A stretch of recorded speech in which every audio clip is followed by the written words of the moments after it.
see we have G9 here with Keiretsu O. I've already made preparations by taking off Karrigator's feet since that's hard to do on camera.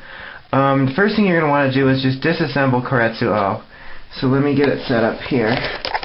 So you can see, we're just basically disassemble them. I'll set the pieces aside and pull them out as I need them. Because they're all going to end up being separate. Just disassemble them. And disassemble his whole body back into 3 pieces. So now, the first thing you're going to probably want to do is, with G9 here, what I start with is I take off Gumpert and Burka. Whoop, that's something small. Alright, and I'll set them aside as well. For just a minute.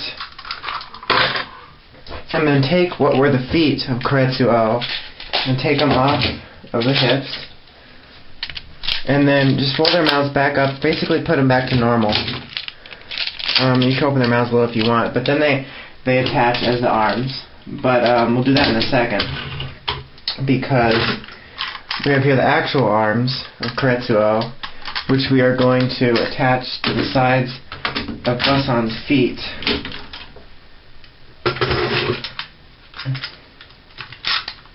Which actually, I think it goes the opposite leg. Sorry about that. It's distracted. Alright. So just attach them to the sides like that. Now, take T-line and Key-line and put them on the arms. Alright, so that's done. Now, what you're going to want to do is you're going to want to take Karrigator's let me put the camera over here. Take Karrigator's feet, and then take these pieces, and you take the small end, and that should attach right here. You should be able to tell which one lines up. And then with this one, obviously, you're going to want to fold his head back in. And then take the small end, put it Karrigator. Alright, sorry, my camera ran out of batteries. Need to get a new camera. Alright, so now what you want to do is take this, what was a hip piece, and then it was like this, and fold it back in. Sorry, did that off camera. And then take off this little thing, set that aside for now. And then on the side of the Karrigator leg, you'll see there's tabs, oops, wrong way. There's tabs right here, just attach them. And set that down.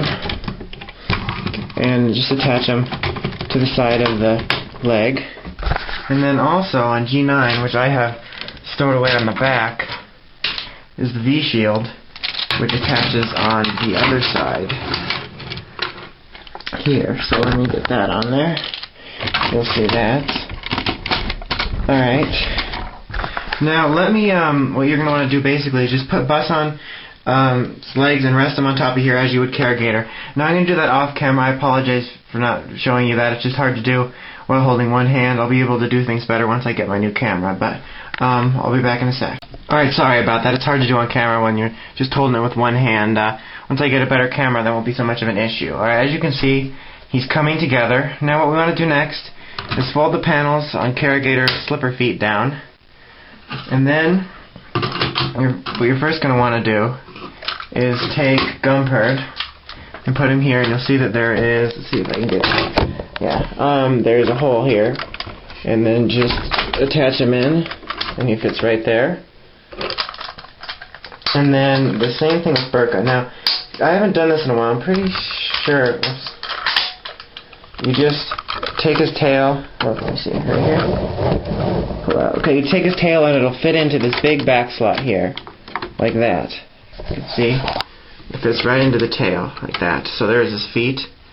So that's how that fits. Alright, now take this piece that I showed you earlier, and it goes on to Basan like a mustache or an extra mouth. And then here's Kissamama's last part. And what you do with that is you want to take Jumbo Whale's head and put it back on his chest, back here. And then take Kissamama and attach him. Hold on, it's going to be a little bit closing in, but I want to make sure it snaps. There we go.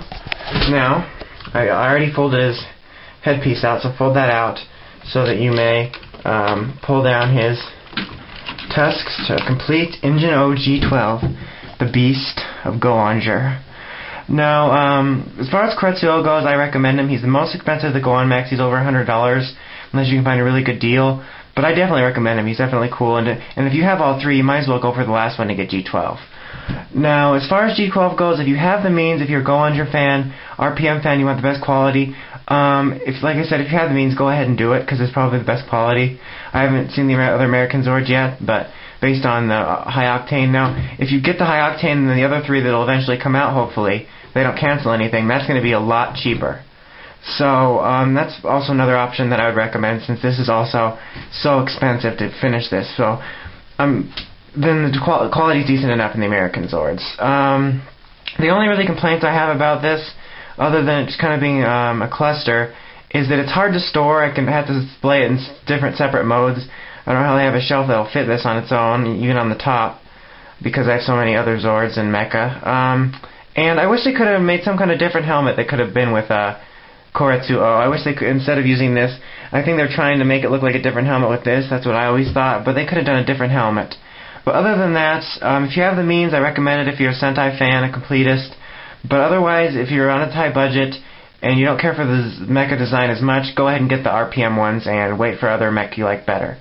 So Kretsuo, 10 out of 10, recommend it. This is it for the main four Go-On mechs. The next one. So until the next review, this is Dawson Rider signing out, and thanks for watching.